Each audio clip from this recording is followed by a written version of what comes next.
కృష్ణుడు గోలోకంలో నృత్యం చేస్తున్నప్పుడు రాధా మహోత్సవ సమయంలో 1,000,000 యోజనాల విస్తీర్ణం కలిగి అంతకంటే 1,00,000 రెట్లు ఎక్కువగా విస్తృతంతో గోలోకంలో ప్రవహిస్తుంది. గంగ ఇక్కడ ఒక్కతోటే కాదు, గోలోకంలో 1,000,000 యోజనాల విస్తీర్ణం 1,00,000 రెట్లు విస్తృతతో ప్రవహిస్తోంది గోలోకంలో.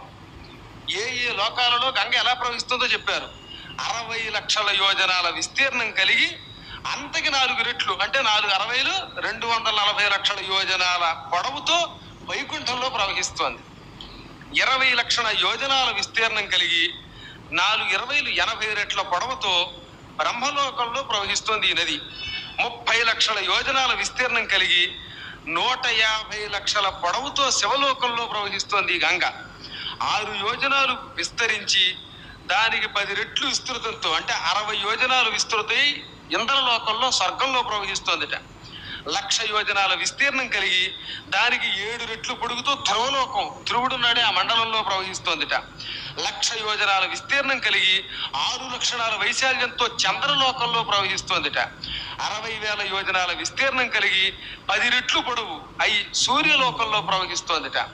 1,00,000 యోజనాల విస్తీర్ణం కలిగి అంతకి 6 రెట్ల పొడవుతో సత్యలోకంలో ప్రవహిస్తోందిట. 10 లక్షల యోజనాల విస్తీర్ణం కలిగి అంతకి 10 రెట్ల పొడవుతో తపోలోకంలో ఉందట ఈ నది. 1000 యోజనాల విస్తీర్ణం కలిగి అంతకి 7 రెట్లు పొడుగుతో జనలోకంలో ప్రవహిస్తోందట గంగా నది. 1000 యోజనాల విస్తీర్ణం కలిగి అంతకి 7 రెట్లు పొడవై కైలాసంలో ప్రవహిస్తోంది.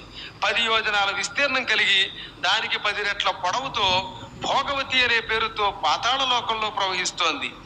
1 యోజనం విస్తీర్ణం కలిగి భూమి మీద ప్రవహిస్తోంది. సత్యయోగంలో క్షీరవర్ణంతో ఉండేదట. అంటే పూర్వకాలంలో కృతయుగంలో పాలు ఎలా ఉండేవో గంగా నది అలా ఉందన్నారు. భగీరథుడు తెచ్చినప్పుడు అమ్మవారి రంగు పాల రంగు. పాపాలు పెరిగిపోయాక పాలు పోయి పాపాలు మిగిలాయి మనకి. అందువల్ల త్రేతాయుగానికి వచ్చేసరికి పాల రంగు పోయి చంద్రుడి వెన్నెల వంటి కాంతి వచ్చింది. ద్వాపర యుగంలో గంధము రంగు వచ్చిందిట. కలియుగంలో జలప్రభ ఇప్పుడున్న జలవర్ణం వచ్చేసింది.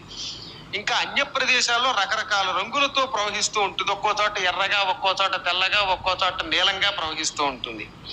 అలా ప్రవహించి స్వర్గంలో మాత్రం నిత్యం క్షీరవర్ణంతో ప్రవహిస్తూ ఉండే ఓ గంగానది, నీ ప్రభావం ఏమని పొగడను, అనంత ప్రభావం నీది, జగన్మాతవి నువ్వు. నీలో స్నానం చేసినంత మాత్రమే సకల దోషాలు తొలగిస్తావు. నువ్వు పుణ్యప్రదాయినివి, పాపాలు హరిస్తావు.